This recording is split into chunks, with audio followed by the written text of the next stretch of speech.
저는 교회 소식이 많은 교회가 좋은 교회라고 생각합니다. 왜냐하면 그만큼 활동을 많이 한다는 거거든요. 그래서 영적인 프로그램도 있지만 또 특히 겨울철에 여러분들이 집에서 살찌실까봐 탁구 동호회도 만들었습니다. 시간 아직 정하지 않았는데요. 신청하시면 모여서 같이 또 운동하고 뭐 이런 시간을 가질 겁니다. 레슨을 합니다. 제가 조금 레슨을 잘하는 편입니다. 제가 직접 레슨을 하니까 여러분들 나오셔서 같이 운동하고 좀 운동해야 더 많이 친해지는 것 같아요. 좀 그럴 수 있었으면 좋겠습니다. 저는 항상 아침에 눈을 뜨면 습관처럼 오늘의 날씨를 확인을 합니다. 보스턴에 있었을 때는 아침에 일어나서 이제 핸드폰에 마이너스 자가 딱 보이면 그게 이제 1도가 되었던 2도가 되었던 영하가 되면 저희 입에서 그냥 자연스럽게 아이고 오늘 춥겠네 하는 소리를 했었습니다. 오늘은 아침에 못 봤는데요. 어제 아침에 딱 일어나서 온도를 봤는데 영하 7도였습니다. 제 핸드폰에. 근데 저도 모르게 제 입에서 오늘은 따뜻하겠네. 영하 20 몇 도를 지나다 보니까 저도 모르게 한 자리 숫자가 되면 따뜻하다는 느낌이 들어서 내복을 벗어던지고 그러고 나왔었습니다. 제가 금세 유니팩 사람으로 적응해 가고 있구나 라는 생각을 하면서 참 이 적응력이라는 게 빠르구나 라는 것을 느끼게 되었습니다.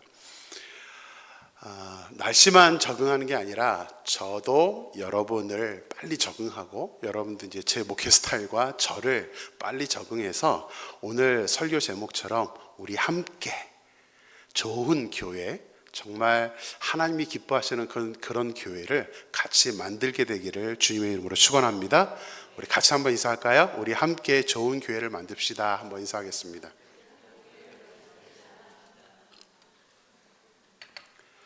저희 12월 1일부터 본당에 이제 미리 내년도 표를 이렇게 현수막으로 올렸습니다.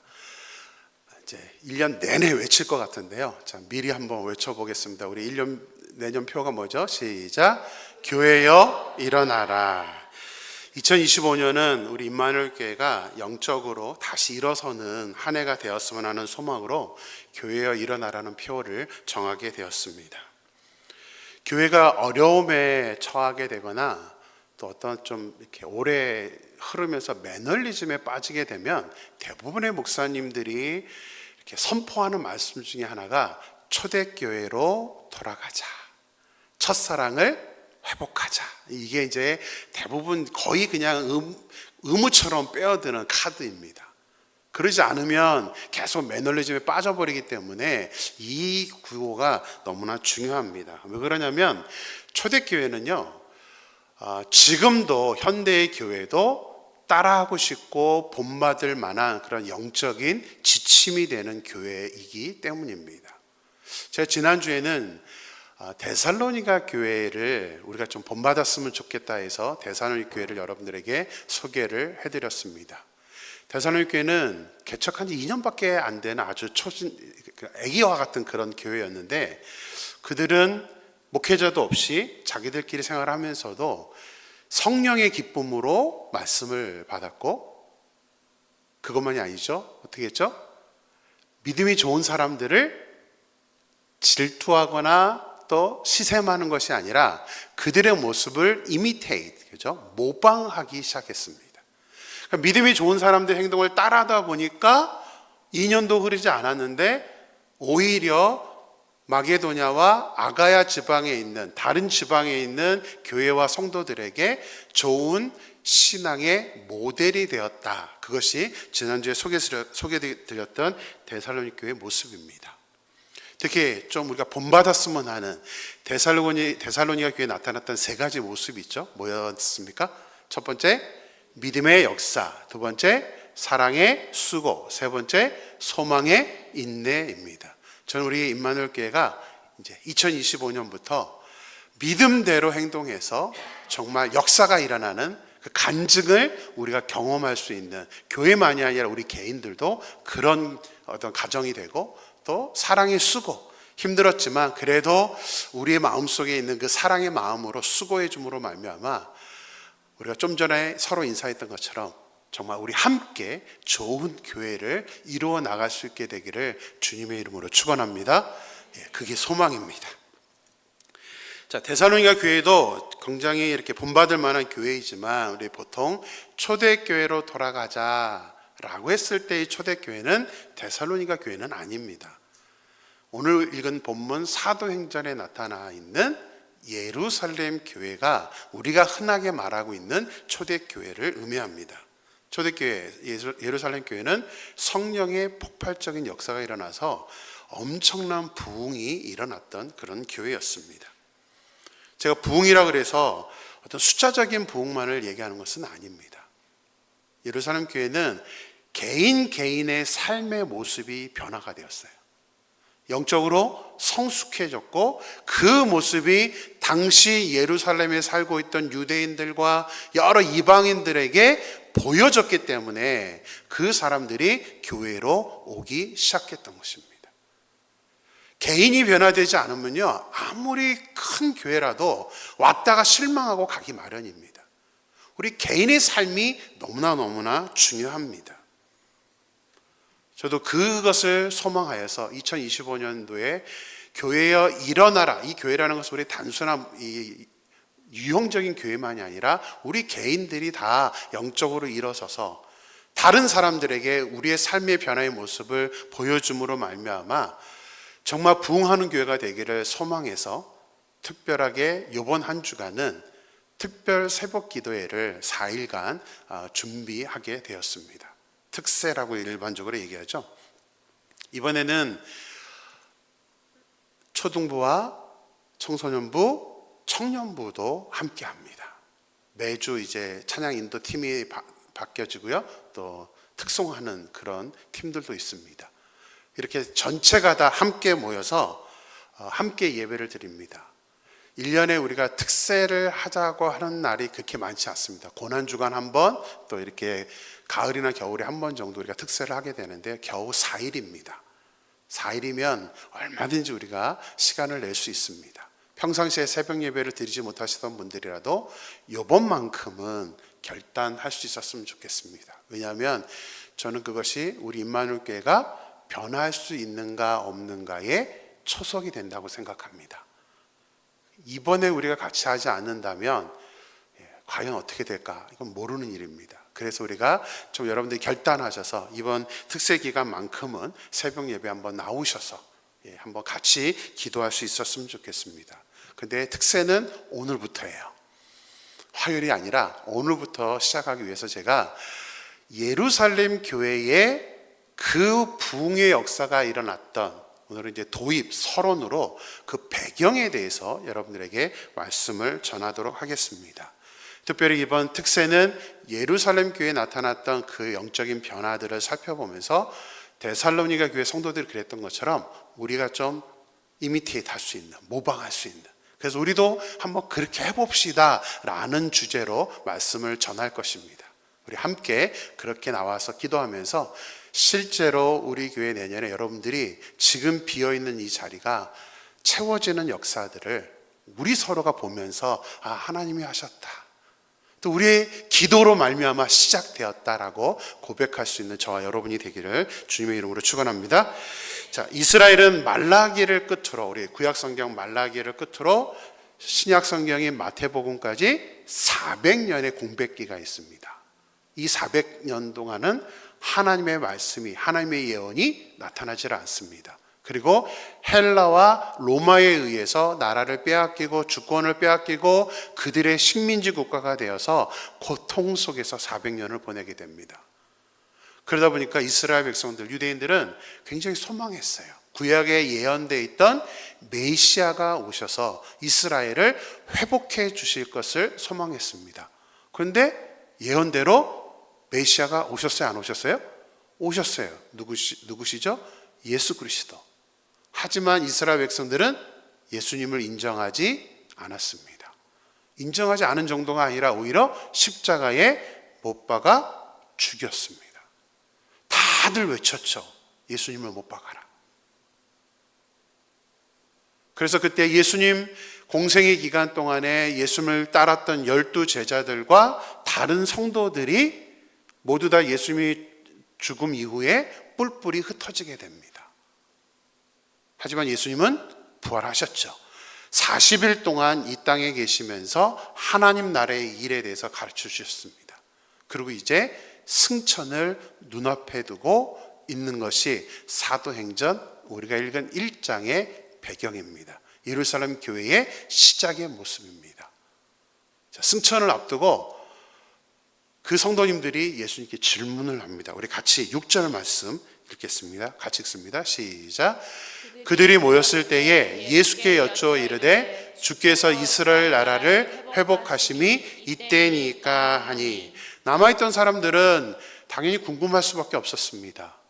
예수님이 떠나가시면 이들은 아직도 로마의 핍박 속에 있는데 과연 예수님마저 승천해서 가버리시면 이스라엘의 회복이라는 것이 있을 수 있는 일인가? 우리가 그것을 기대해도 되는가? 라는 질문을 지금 예수님께 드렸던 것입니다. 7절을 보면 예수님이 때와 기한은 너희에게 속해 있는 게 아니다라면서 대답을 안 하십니다. 어떻게 보면 좀 실망스러운 모습입니다. 하지만 대신 8절을 보면 약속을 하나 해주십니다. 또 도전을 하나 해주십니다. 우리 8절 말씀도 같이 읽겠습니다. 같이 시작. 오직 성령이 너에게 임하시면 너희가 권능을 받고 예루살렘과 온 유대와 사마리아와 땅끝까지 이르러 내 증인이 되리라 하시니라. 예수님은 언제인지는 모르지만 남아있는 사람들에게 성령이 임하시게 되면 이 남아있는 사람들이 권능을 받아서 나가서 복음을 증거하는 증인이 되어서 이스라엘의 회복이 일어날 것이라고 약속을 해 주셨습니다. 실질적으로 이 사람들 때문에, 예루살렘 교회 성도들 때문에 복음이 전 세계에 증거되게 됩니다. 이 사람들 때문에 지금 앉아 계신 저와 여러분들이 누구를 믿고 있어요? 예수님을 믿고 있는 겁니다. 그래서 성경에는 빚진 자라는 말을 많이 쓰죠. 우리는 빚진 자예요. 누군가 때문에 지금 우리는 이렇게 예수를 믿고 있는 것입니다. 중요한 것은 남아있는 사람들입니다. 남아있는 사람들. 물론 남아있는 사람들은 힘이 듭니다. 이미 힘들었죠. 이미 남아있기까지 다들 뿔뿔이 흩어지고 다들 도망가고 있던 그 상황에 남아있는다는 것은 보통 일이 아닙니다. 예수님도 그것을 모르는 것은 아닙니다. 하지만 예수님은 그럼에도 불구하고 남아있는 사람들에게 지금 기대를 걸고 있었던 것입니다. 숫자를 하나 보여드리겠습니다. 12, 300, 7천. 무슨 숫자인지 아십니까? 12, 300, 7천. 공통점이 있습니다. 모두 남아있는 사람들을 상징합니다. 남아있던 예수님의 12제자 300명은요 원래 기드원이 전쟁을 할 때 12,000명이 모였는데 다 가고 300명만이 남게 되죠. 남아있는 300명. 7천은 꽤 많은데요. 7천은 무슨 숫자죠? 바알에게 무릎 꿇지 않은 7,000명. 모두 다 남아있는 사람들입니다. 다 흩어지고 다 갔지만 남아있던 사람들 때문에 부흥의 역사, 하나님의 역사가 일어났던 것입니다. 남아있는 사람들이 성령 충만하면 하나님은 반드시 그 남아있는 사람들 때문에 영적인 역사를 일으키실 줄로 믿습니다. 할렐루야. 그래서 남아있는 사람들이 굉장히 중요합니다. 오늘 이 자리에 계신 여러분들도 남아있는 분들이죠. 우리 교회가 흔들릴 때 여전히 자리를 지키고 계신 남아있는 분들입니다. 그동안 참으로 힘드셨을 텐데, 그런데 죄송합니다. 예수님이 남아있던 제자들, 성도들에게 성령이 임할 때까지 예루살렘에 남으라고 그렇게 푸시를 하셨던 것처럼 저 역시 솔직한 심정은 자 이제 내년부터는 좀 쉽시다. 우리 좀 편하게 좀 믿음 생활 합시다라고 말씀드리고 싶은 마음이 굴뚝 같습니다. 하지만 그렇게 돼서는 교회가 이루어지지가 않기 때문에 어쩔 수 없이 저도 오늘 말씀을 통해서 또 특세를 통해서 여러분에게 남아있는 분들이 성령이 충만하면 하나님께서 하십니다라고 여러분에게 도전할 수밖에 없습니다. 다시 여러분들에게 또 좀 힘 좀 내라고 말씀드릴 수밖에 없습니다. 근데 우리 임마누엘 교회는 그래도 당시 예루살렘 교회보다는 조금 상황이 나은 것 같습니다. 왜냐하면요, 예루살렘 교회는 한 가지 아주 심각한 어려움에 빠지게 됩니다. 예수님을 따르는 그 수많은 사람들이 다 떠나가고, 오늘 본문에서 예수님이 승천하시기 전에 성령이 너에게 임하면 너희가 증인이 될 거다, 이 말씀을 해주시면서 예루살렘에 남아서 기도하라고, 성령이 임할 때까지 기도하라고 이 말씀을 받았던 사람들이 몇 명이었냐면 500명이었습니다. 500명이라는 사람이 남아 있었어요. 자, 생각해 보세요. 여러분들이 만약에 당시에 500명이었으면 어땠을 것 같아요? 자, 이 말씀을 하시고 예수님은 승천하셨습니다. 예수님의 승천을 목격한 사람이 이 기간에 남아있던 500명 외에는 있어요, 없어요? 없습니다. 딱 역사상 한 번밖에 일어나지 않은 아주 영광스러운 사건이 예수님의 승천입니다. 만약 여러분이 그때의 성도여서 내 눈앞에서 예수님이 승천해서 올라가시는 모습을 봤다면 여러분들은 예수님의 그 명령에 순종하여 예루살렘에 남아서 성령이 임할 때까지 기도하셨겠습니까? 아멘을 안 하시는 거 보니까 제가 너무 큰 기대를 했나요? 여러분 같았으면 하셨을 것 같아요? 안 하셨을 것 같아요? 저도 자신 없습니다. 안타깝게도 이 영광스러운 예수님의 승천을 받고 예수님에게 명령을 들었던, 어떻게 말하면 예수님 부탁인 것 같아요. 좀 남아서 기도하렴, 이런 부탁을 하셨던 그 500명이 그대로 남았으면 좋았을 텐데 남지 않고 그 중에서 대다수가 떠나갑니다. 몇 명이 떠나가냐면 380명이 떠나가고 몇 명만 남습니까? 120명만이 남게 됩니다. 제가 아마 그때의 사도였으면 저는 실망했을 것 같아요. 아니 500명이 남았는데 380명은 너무 많잖아요. 물론 어떤 분들은 숫자가 뭐가 중요하냐라고 말씀하실지도 모릅니다. 그러나 500명과 120명은 너무 다른 숫자입니다. 그렇게 다 빠져나가면 이 남은 120명은 사실은 모든 의욕을 잃을 수밖에 없습니다. 뭐를 하겠습니까? 겉으로 보면 앞으로는 아무것도 일어나지 않을 것 같은 뭔가 절망적인 그런 상황에 예루살렘 교회는 빠지게 됩니다. 그렇다면 380명이나 떠나가고 겨우 120명만이 남았던 그 예루살렘 교회가 도대체 어떻게 했길래 모든 교회들이, 모든 목사님들이 초대교회로 돌아가자라는 말을 할 정도로 그렇게 영적인 모범이 되는 그런 교회가 될 수 있었을까요?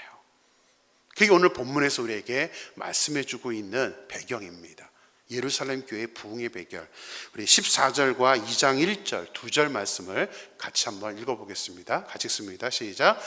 여자들과 예수의 어머니 마리아와 예수의 아우들과 더불어 마음을 같이하여 오로지 기도에 힘쓰더라. 2장 1절입니다. 오순절 날이 이미 이름에 저희가 다 같이 한 곳에 모였더니, 자, 이들이 부흥의 역사가 일어났던 가장 근본적인 이유는 당연히 성령이 임재하셨기 때문입니다. 그러나 그 성령이 임재하게 되었던 가장 결정적인 이유는 뭐냐면 이들이 다 같이 한 곳에 모여서 기도에 힘썼기 때문입니다. 한 사람도 빠지지 않았습니다. 120명이 다 같이 모여서 기도에 힘을 썼습니다. 이게 현실 속에서 가능할 것 같습니까, 여러분? 120명 중에 분명히 개인적인 이유가 있는 사람도 있었을 것입니다. 건강상의 이유로 나는 이번에 모일 수가 없습니다. 저는 지금 직장에 가야 되는데요. 제 생업이 있는데 제가 어떻게 이걸 빠지고 와서 교회에 기도를 하죠? 저 육체적인 한계 때문에 안 됩니다. 얼마든지 이럴 수 있는 상황입니다. 하지만 이들은 이 120명은 자기 개인의 일들은 다 내려놓은 겁니다. 그리고 오로지 모여서, 자, 예수님이 분명히 때와 기한은 말해주지 않았습니다. 그럼 성령이 언제 임할지 알고 있었어요? 모르고 있었어요? 전혀 몰랐습니다. 며칠이 걸릴지, 몇 달이 걸릴지, 아니면 몇 년이 걸릴지 이들은 알지 못합니다. 그럼에도 불구하고 이들은 모였습니다. 한 명도 빠지지 않고 120명이 다 모여서 한 마음으로 기도하고 나니까 실제로 성령이 임해서 하나님의 놀라운 역사와 부흥이 일어났던 것입니다. 개인적인 문제만이 아닙니다. 사실 이들이, 우리가 그 상황에 가면 이 개인적인 문제보다 더 어려운 것이 있습니다. 그게 뭐냐면, 예수님이 누구에 의해서 잡혀갔죠? 유대인들에 의해서, 유대인들의 고발에 의해서, 그리고 로마 군병들에 의해서 잡혀갔습니다. 여전히 유대인들은 예수님을 믿는 사람들을 추적하고 있었습니다. 여전히 로마 군병들은 예수님을 믿는 사람들을 지금 찾아서 어떻게 하든 죽이려고 하고 있던 상황입니다.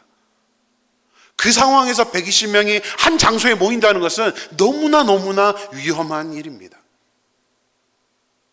제가 선교사로 사역을 했던 중국 교회는 현재 정부가 로마처럼 기독교를 탄압하고 있기 때문에 모여서 예배를 드릴 수가 없습니다. 제가 사역할 때만 해도 한 12명 정도 이렇게 가정별로 모여서 예배를 드리고 찬양하고 말씀을 같이 나누었습니다. 지금은 4명이 맥시멈입니다.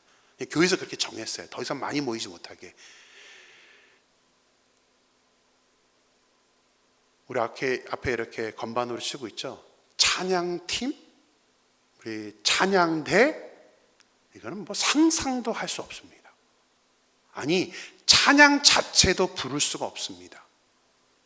만약에 모여서 찬양하는 소리가 집 밖으로 새어나가면, 지금 중국은 파파라치라고 그러죠. 파파라치들이 교회 추적하는 일에 혈안이 되어 있습니다. 왜냐하면 신고하면 돈을 받거든요. 어떻게 하든 신고하려고 이렇게 혈안이 되어 있습니다. 그러니까 찬양은 아예 엄두를 못 냅니다. 그냥 모여서, 목회자 없습니다. 그냥 생각해 보세요. 우리 찬양대 4분이 모여서 그냥 말씀 나누는 게 끝입니다. 그게 예배예요. 그런 현 상황에 있는 것이 지금 중국 교회입니다. 우리가 이렇게 모여서 예배를 들을 수 있다는 것이 얼마나 감사한 일인지 여러분 생각해 보신 적 있으십니까?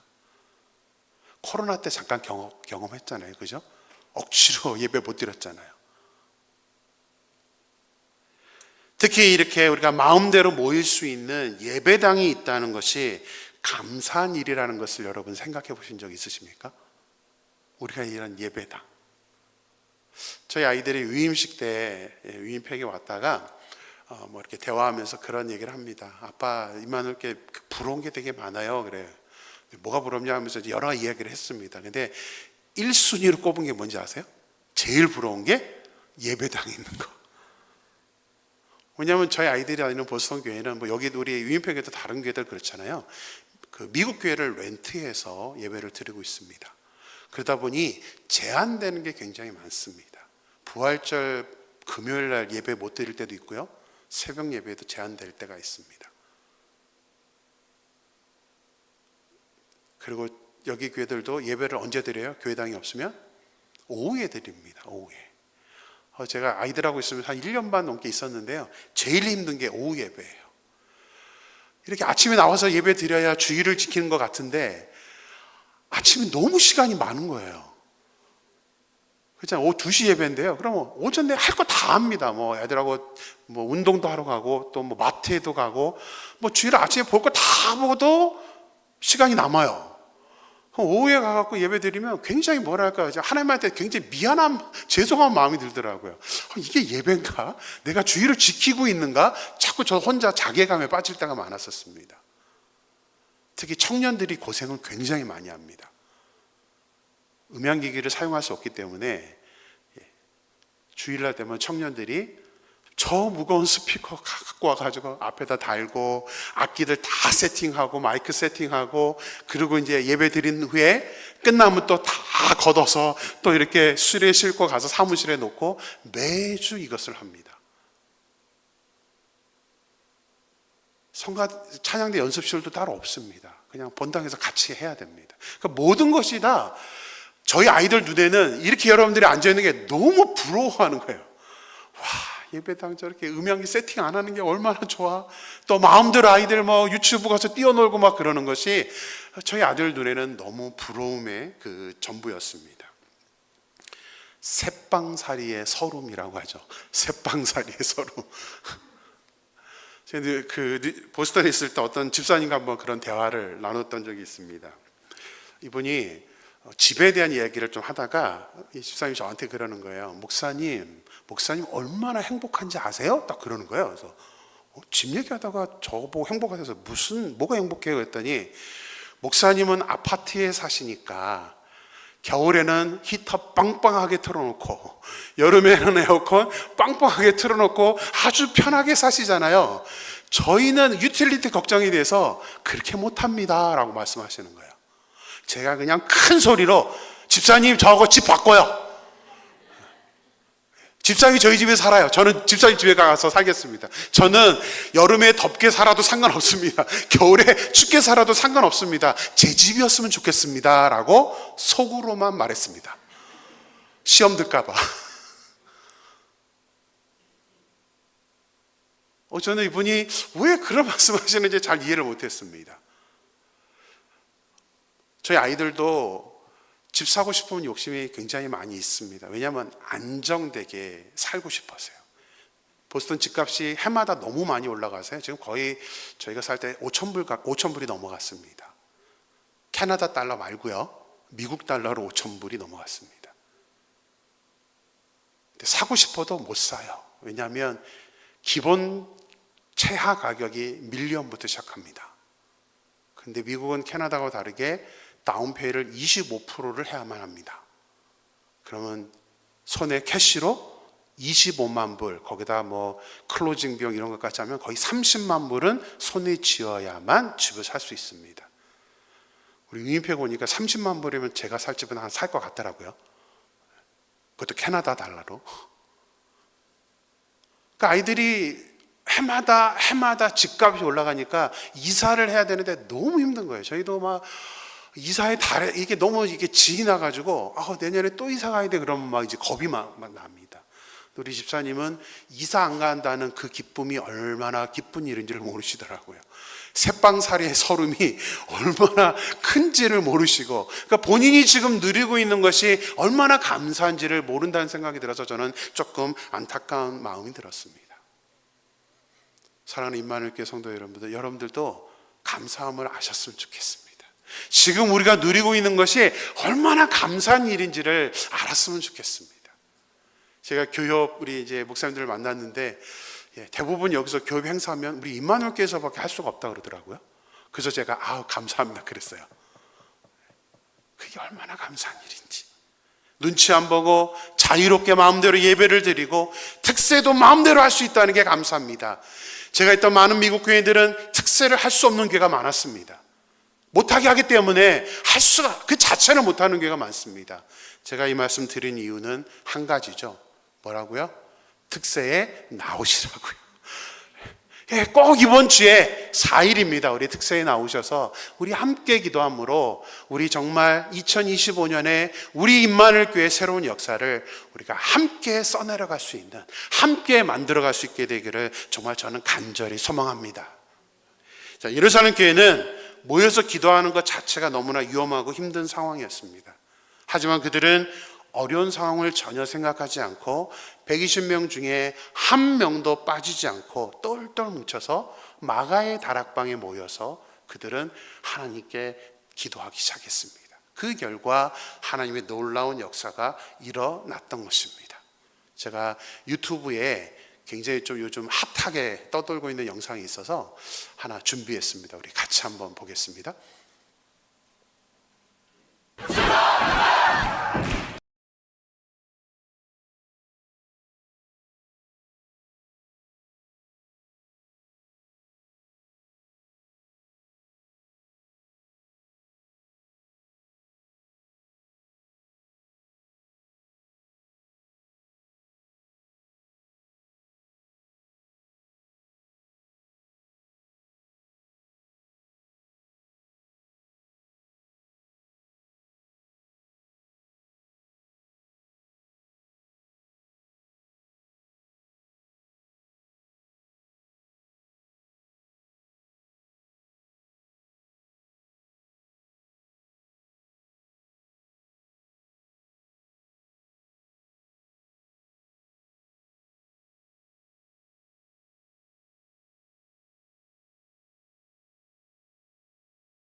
지금 한국은 굉장히 심각한 위기에 있습니다. 우리 다음 세대가 어려움 속에 있습니다.